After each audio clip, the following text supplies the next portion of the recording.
আজকে আমি জমা দিয়েছি চট্টগ্রাম আট নির্বাচন এলাকা আমার দল বাংলাদেশ জাতীয় দল, আমাদের নেতা তারেক রহমান সাহেব এবং আমাদের স্ট্যান্ডিং কমিটির সকল সম্মানিত নেতৃবৃন্দকে ধন্যবাদ জানাচ্ছি আমাকে নমিনেশন দেওয়ার জন্য।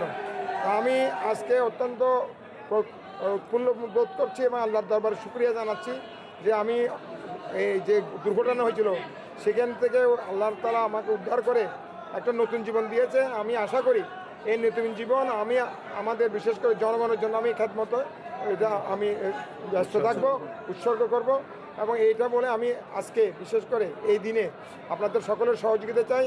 আমাদের বিশেষ করে বোয়ালখালী চট্টগ্রাম আর সকল ভোটারবৃন্দকেও ধন্যবাদ জানাতে চাই, তারা যে আমার জন্য দোয়া করেছেন, আমাকে সুস্থ করার জন্য তারা অনেক রোজা রেখেছেন, নামাজ পড়েছেন। আজকে আমি আল্লাহর রহমতে সুস্থ হয়ে নমিনেশন জমা দিয়েছি এবং ভবিষ্যতে দেশের জন্য, দেশের কল্যাণের জন্য, গণতন্ত্রের জন্য আমাদের দেশের নেত্রী বেগম খালেদা জিয়া এবং আমাদের শহীদ রাষ্ট্রপতি জিয়া রহমান সাহেবের যে আদর্শ, সেই আদর্শকে ধারণ করে আগামী দিনের রাজনীতি, জনগণের রাজনীতি আমরা করবো। থ্রেট তো সবসময় আছে। এটার জন্য সরকারকে, নির্বাচন কমিশনকে এবং আইনশৃঙ্খলা বাহিনী, বিশেষ করে গোয়েন্দা বাহিনীকে অত্যন্ত তৎপর হতে হবে। এই থ্রেট যেহেতু একটি গোষ্ঠীর কাছে অস্ত্র আছে, টাকাও আছে, সুতরাং এই আগামী দিনের নির্বাচনকে বানচাল করার জন্য এরা অনেক চক্রান্তকারী চেষ্টা করবে। আমি আশা করি সকলে মিলে সরকার, নির্বাচন কমিশন, সকল রাজনৈতিক দল এই প্রচেষ্টাকে নস্যাৎ করে আগামী দিনে একটা সুষ্ঠু নির্বাচন এবং অংশগ্রহণ উৎসবমুখর পরিবেশ যেন নির্বাচন হয়, সেটাই সবার কামনা থাকবে। আপনি এইমাত্র বলেছেন অস্ত্রও আছে, অবৈধ অস্ত্রও আছে এবং আপনার উপর হামলা হয়েছে, সেটা আমরা জানি। আপনার কোনো বিশেষ কোনো আইনশৃঙ্খলা ব্যবস্থা চান কিনা আপনার এই সমস্ত অস্ত্র উদ্ধারের ক্ষেত্রে? প্রথম কথা হচ্ছে নিরাপত্তা দেওয়ার মালিক হচ্ছে আল্লাহ রাব্বুল আলামিন। এটা আল্লাহর উপর আমার অশেষ বিশ্বাস আছে। তবে আমাদের সকলকে সতর্ক থাকতে হবে এবং যেহেতু অলরেডি দুইটা দুর্ঘটনা হয়ে গেছে, আমি প্রথম শিকার হয়েছি, এরপর আমাদের মরহুম শহীদ আদি উনি অলরেডি শহীদও হয়েছেন। সুতরাং সরকার এর পরেও কয়েকটা ঘটনা বিভিন্ন জায়গায় হয়েছে।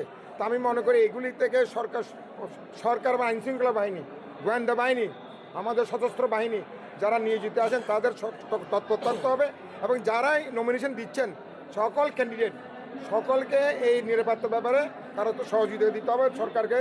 আমি মনে করি নিরাপত্তার ব্যাপারে তাদেরকে নিরাপত্তার ব্যাপারে ব্যবস্থা নিতে হবে। এখন যে পরিস্থিতি,